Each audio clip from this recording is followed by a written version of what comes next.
Okay. Hello, students. Hi, Vaishnavi. Hi, Ronak. Hi, Sarita. Hi, Pradeep. I'm sorry for being so late. There were some technical issues. That is why the session had started late. So, how is everybody? How are you all doing? I hope your board preparations are going in full swing. Boards are coming up. So, and you must all of you must just pull up your scopes. Your boards are approaching. And I believe most of you consider social science a little difficult subject, is it? But it's not like that. With Merit Nation, we will be telling you some tips and tricks and important questions will definitely help you to score very good marks in your examinations. Okay? So let's quickly start with the session. Okay, so in this session, we will be taking up two topics, that is globalization and the Indian economy and your consumer rights. Okay, so both are from your economics, and they are like economics is comparatively easy, what I feel. So we will be discussing the important questions which will be coming in your examinations. Fine, we will be discussing some important 1 mark question, 3 mark question, and 5 mark question. Okay, so let's quickly start. Just a moment, students.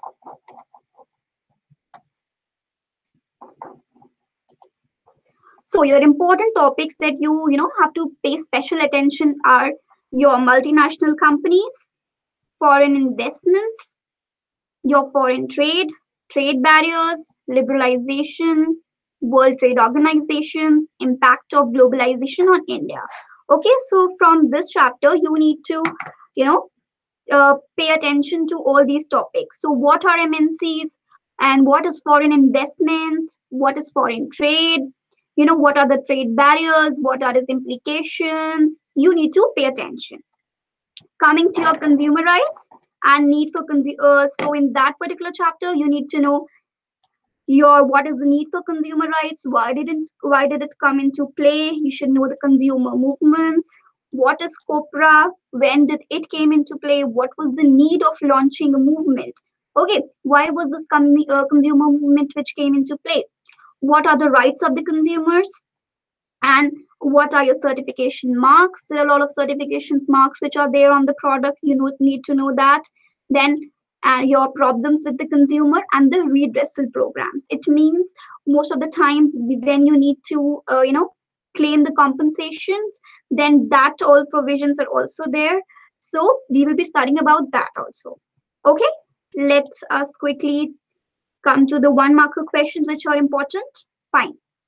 So why do MNCs set up their offices and factories in those regions where they get cheap labor and other resources?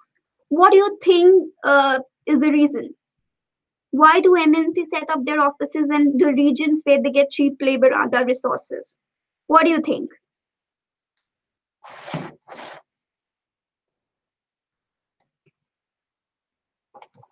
Okay, so the basic reason is that obviously the main motive of the MNCs is to make the maximum profit.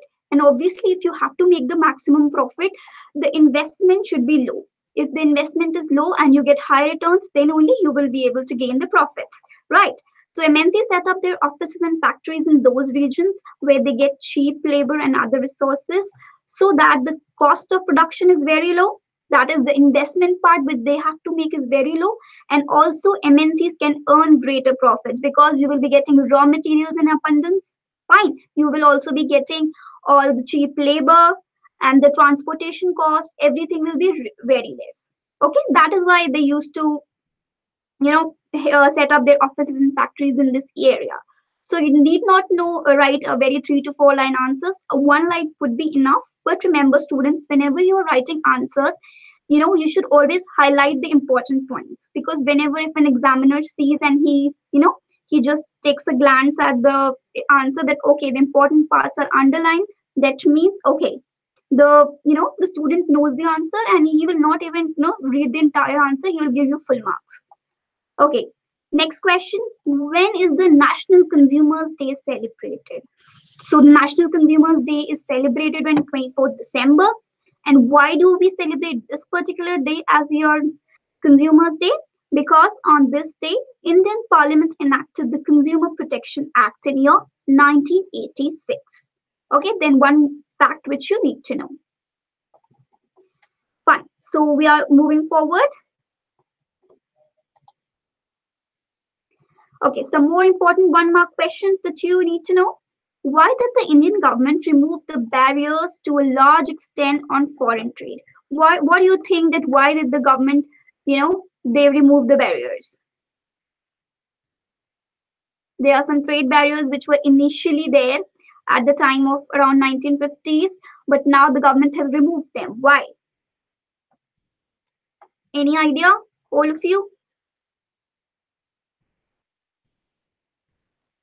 Okay, I'll just tell you, the Indian government removed the barriers on foreign trades and foreign investments because it realized that the domestic industries had established themselves and they have come up to that level that they can compete with the foreign industries. Okay, initially what was happening when, after the independence, when, the East India Company, it left India, then all the Indian, you know, they were or the Indian workers, they were in a very bad condition, right? So they wanted to establish themselves, so they just stopped all the trade and they imposed duties and taxes, so that what happens if they wanted to import, and if you put taxes, all the products will be obviously expensive, so all the consumers, they will be bound to buy the Indian products, which increases the Indian economy.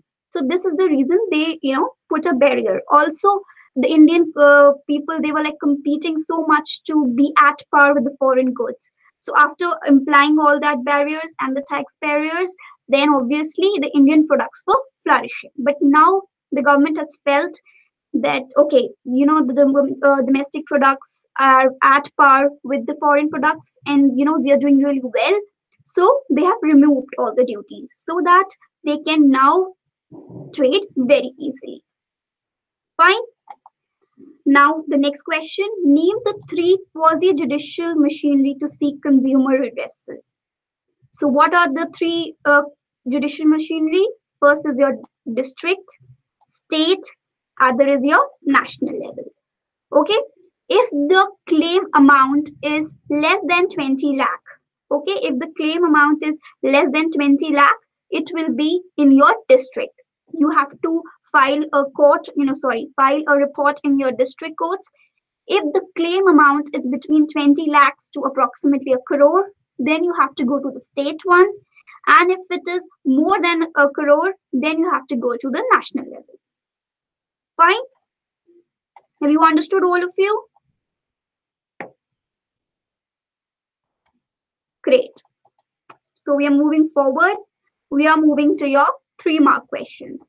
Okay, so whenever you're coming to the 3-mark question, remember that you have to be approximately 80 words. Okay, don't write very big answers, but you have to be precise, and then you have to answer in your points and highlight the important points, so that whenever examiner have a glance, he knows, okay, the student knows the answer, and you will be getting good marks straight away. Fine, all of you?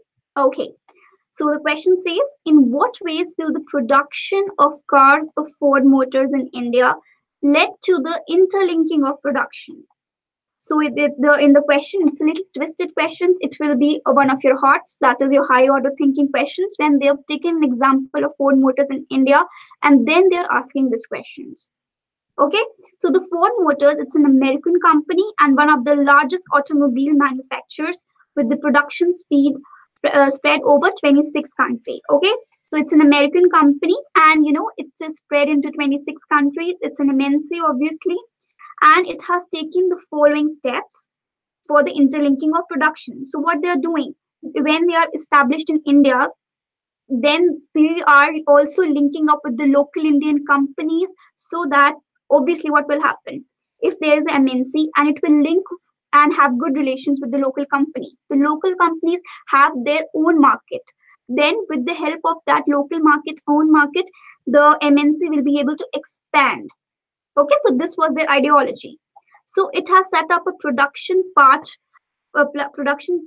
for cars in Chennai in collaboration with Mahindras and Mahindras. Fine.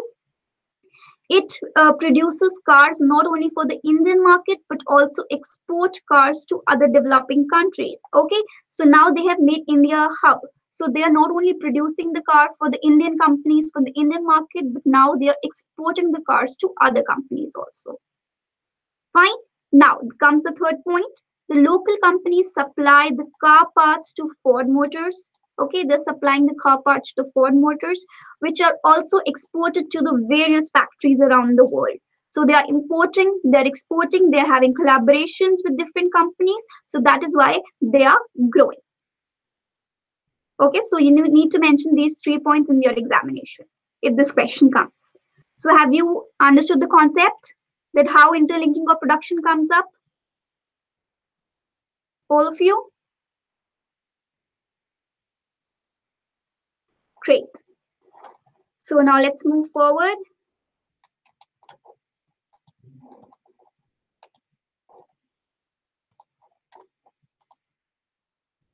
Next question. Write a short note on Jago Grahak Jago.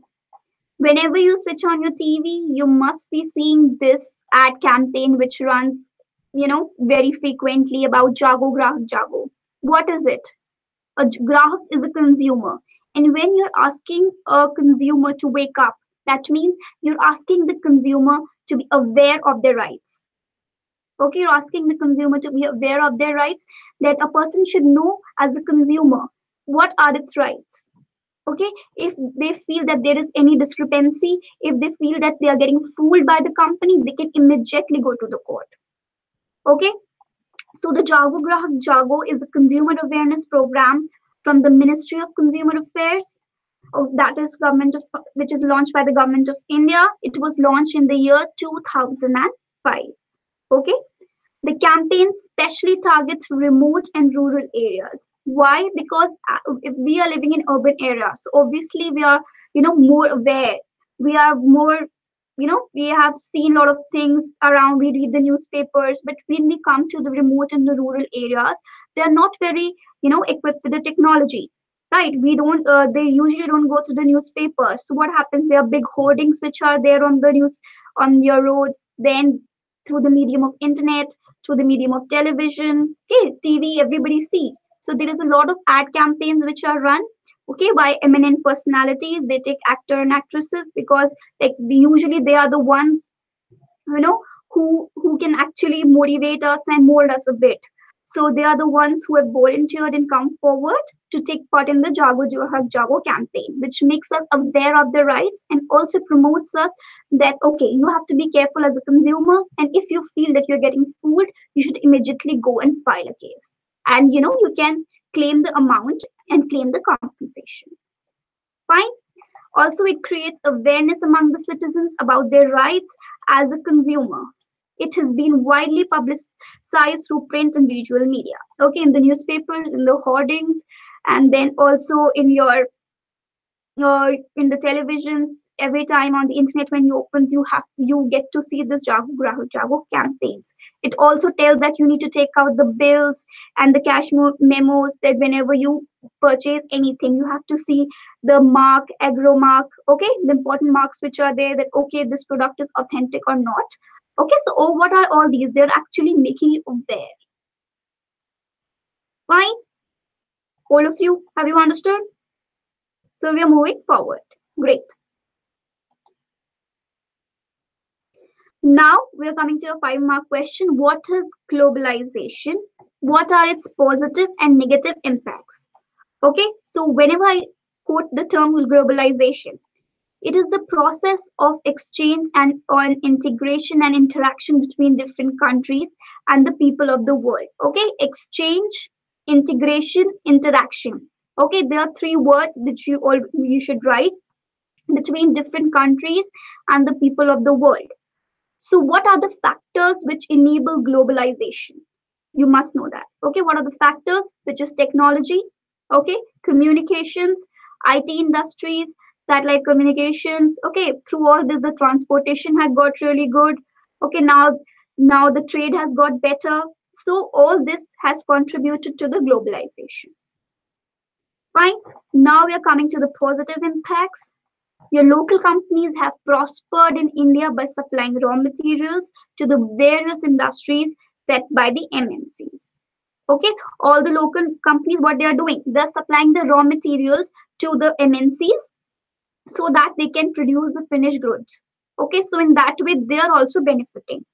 Also, the industries and services set up by MNCs have created large-scale employment opportunities. Obviously, there are a lot of MNCs which are coming into India and they are making their centers.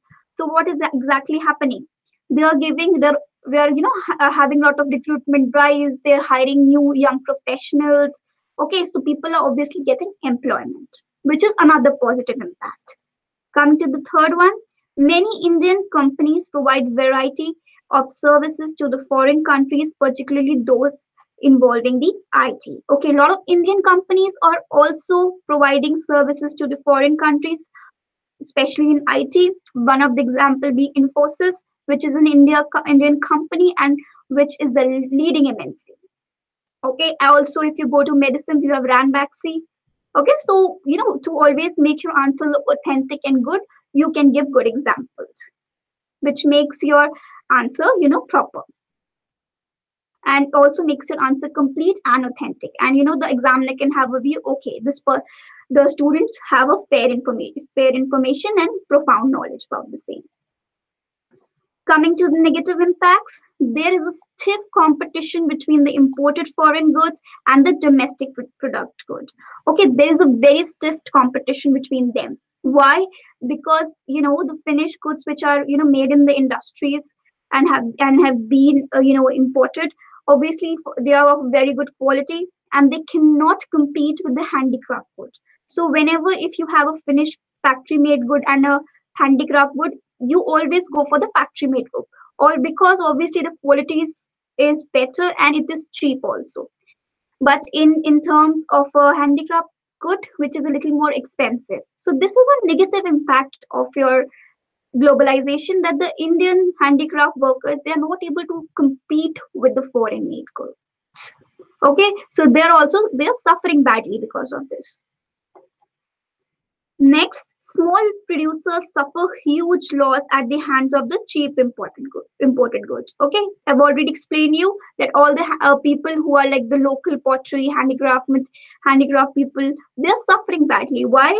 Because all that imported goods, they are obviously cheaper and people usually opt for that. So this is your what is globalization. You can also write what are the factors which enable it. You can write positive and negative impact, which makes it a complete 5-mark answer. Fine. Okay, we are coming to the next question. What are the responsibilities of citizens as consumers? Okay, obviously if you feel the company is fooling you, you can file a complaint, you can get compensation, but you have to be vigilant enough also. Important, you have to be vigilant enough. You have to stay focused. You have to see, you have to get aware of all the things which is happening around you. Fine. So before blaming others, blaming the company, blaming anybody, you have to be aware yourself. You have to stop yourself from getting fooled. Then, so what are the responsibilities as a citizens? We should look for standard quality certification marks like your ISI, AgMark, FPO, Hallmark. Okay, whenever you are buying jewelry or buying any food product, you should always see for that important standard certification marks. You must have seen whenever you buy any vegetarian product, there is a green mark which certify that it is vegetarian. Fine. And if you feel that there is still some non-veg portion inside it, then you can always approach the court. If you are buying any product, a jewelry, and if you feel that there is some other metal is being mixed with it, you can approach the court only if it has the standard quality mark. So before buying any product, you should be sure that it is of standard quality. Fine.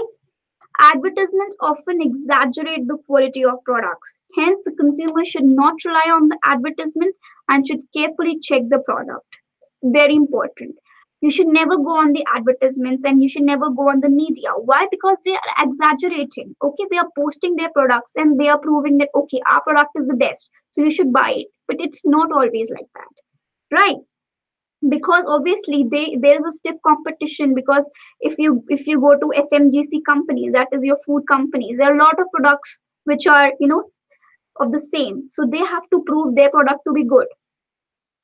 Okay, then what is happening? So they are making some kind of false promises. So you should never go on the advertisements. You should always apply your brains also. So you'd be aware that and also you can check the reviews. You can ask the users that whoever has used that product, that whether it is good or not. Okay.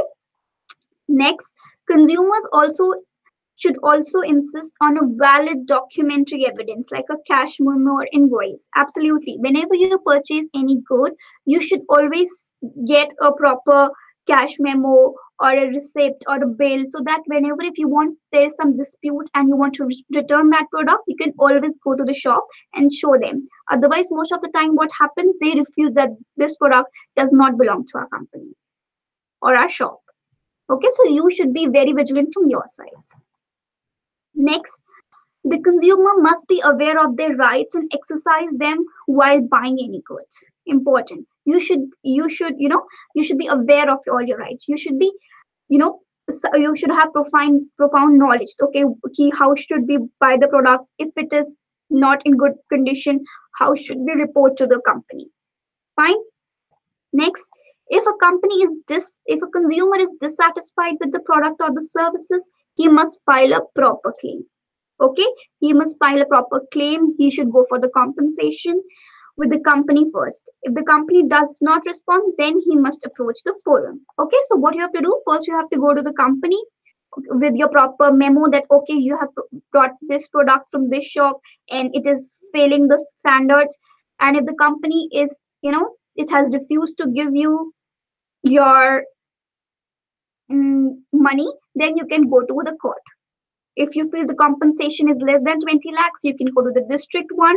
If you feel it's between 20 lakhs to 1 crore, the claim amount, you can go to the states. And if it's more than 1 crore, you can go to the national court. Okay, so this is the hierarchy which you need to follow. So, student, this was the last session. This was the last question for the today. I'll be seeing you tomorrow at 6 p.m. with two new chapters. Okay, so for all the previous sessions, you should subscribe to Merit Nation and hit the bell icon. Okay, bye bye. Take care, all of you. See you tomorrow.